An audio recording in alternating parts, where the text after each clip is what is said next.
সংসদে বলে দিচ্ছি, তারপরে যদি মনে করেন দেশের স্বার্থে 25% নিবেনই আমাদের উপর, যতই কষ্ট হোক, মানবতার মা উনি, উনার বিরুদ্ধে আমরা কোনো কথা বলতে পারবো না। হয়তো উনি দেশের স্বার্থেই বলেন, তারপরে বলবো যদি উনি নিশ্চিতি নিতেই চান তাহলে আমার টাকাটা আমি কথা দিচ্ছি যে উনি যেদিন বাজেট পাস করবেন এই 25% টাকা আমি নিজে নিয়ে এনবিআর। আপনি যেগুলি বলছেন এখন পর্যন্ত কোনো মামলার ওয়ারেন্ট কপি, কোনো রায় কিন্তু আমরা এখনো আমাদের কাছে পৌঁছে নেই।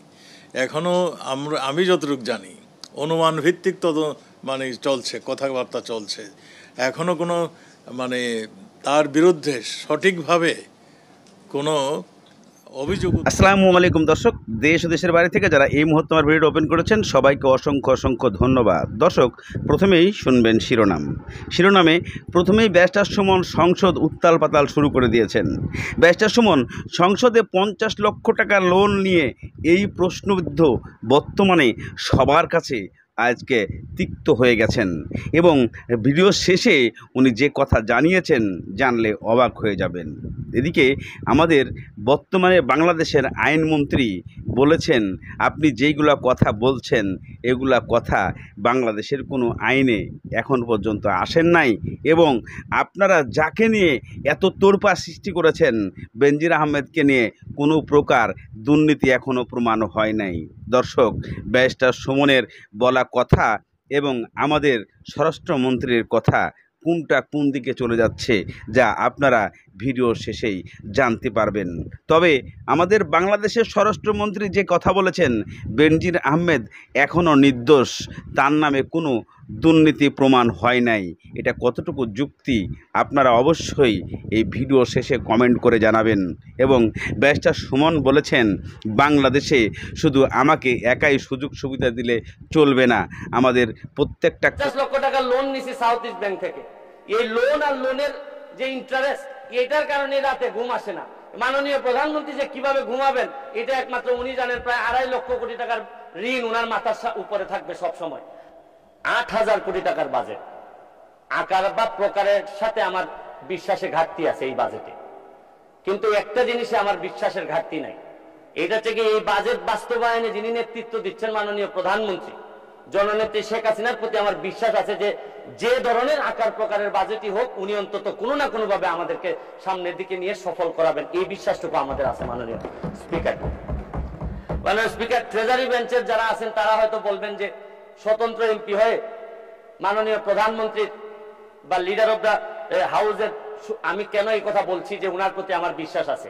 উনারা এটাও জেনে যান, গত বছর আপনারা জানেন যে শ্রীলঙ্কা যখন দেউলিয়া হয় তখন সবাই বলছেন যে বাংলাদেশ আর মাত্র সময়ের ব্যাপার, বাংলাদেশও দেউলিয়া হয়ে যাবে।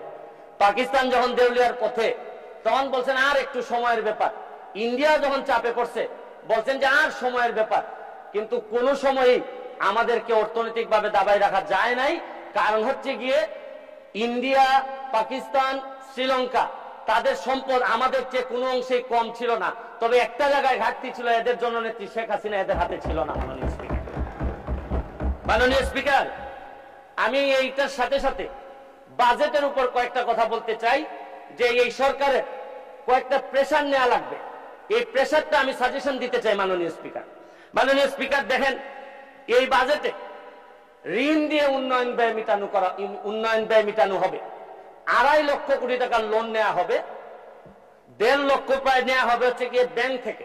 50 লক্ষ টাকার গাড়ি যে আপনারা উঠিয়েছেন সেই গাড়ির যে ভ্যাট সুদ এগুলা মুকুব করে দিয়েছেন এবং মুকুব করেই ব্যারিস্টার সুমন গাড়িটা পেয়েছেন। এখন ব্যারিস্টার সুমন প্রশ্ন করেছেন যে আমার গাড়িটা ভ্যাট মুক্ত করলেই চলবে না, আমার যতগুলা কলিগ আছে, আমার যতগুলা মন্ত্রীরা আছে সবাইকে এই মুকুব করে দিতে হবে। এতেই সবাই ব্যারিস্টার সুমনের পক্ষে থাবড়ি মারা শুরু করে সংসদে, কিন্তু এখানেই শেষ নয়। এদিকে আবার উত্তেজিত হয়ে ব্যারিস্টার সুমন বলে, যারা বাংলাদেশের দুর্নীতিবাজ, যারা বাংলাদেশকে ধ্বংসের দিকে নিয়ে যাচ্ছে, যারা মাননীয় প্রধানমন্ত্রীকে দেশ ধ্বংস করার পিছনে লেগেছে তাদেরকে কখনো ছাড় দেওয়া হবে না।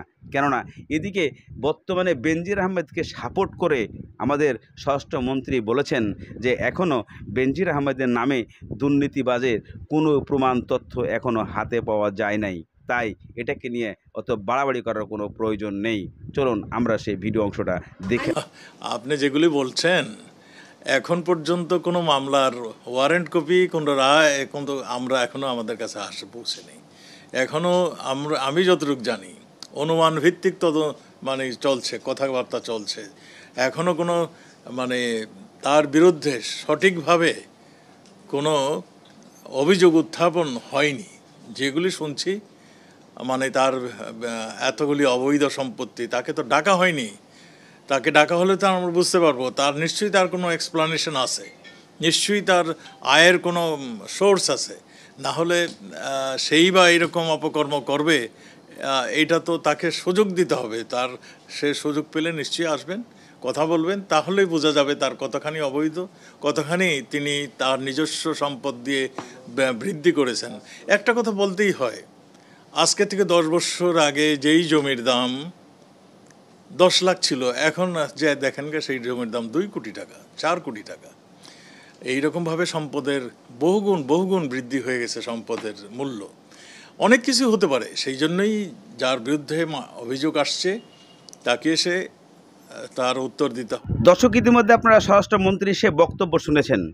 স্বরাষ্ট্রমন্ত্রীর সেই বক্তব্যের সাথে সূত্র ধরে আপনাদেরকে প্রশ্ন করতে চাই যে বেনজির আহমেদ হাজার হাজার কোটি টাকার সম্পদ লুটে নিয়েছে, যে দেশ ছেড়ে দেশের বাইরে চলে গেছে, যে 1400 বিঘা জমি তৈরি করেছে সেই বাংলাদেশে থেকে, সেই মানুষটার পক্ষে আমাদের স্বরাষ্ট্রমন্ত্রী কেন সাফাই গাইলেন?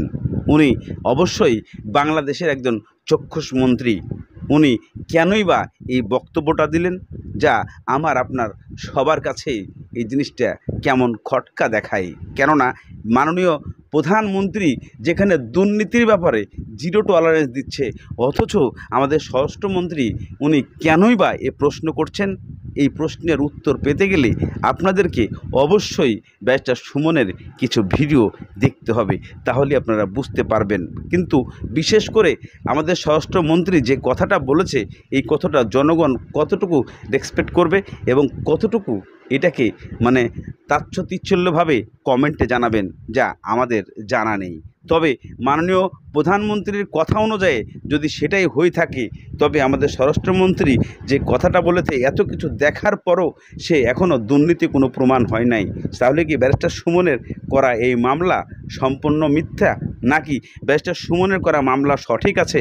আমাদের স্বরাষ্ট্রমন্ত্রী এই কথাগুলা শাক দিয়ে মাছ ঢাকার জন্য বলতেছে। এই কথাটা আপনাদের কাছেই আমরা কমেন্টে জানতে চেয়েছি যে স্বরাষ্ট্রমন্ত্রী যে কথাগুলো বলেছে, সে কথাগুলোর মধ্যে কতটুকু যুক্তিযুক্ত সহকারে আছে। দর্শক, আজকের মতো এখানেই শেষ করছি। ভালো থাকুন, সুস্থ থাকুন।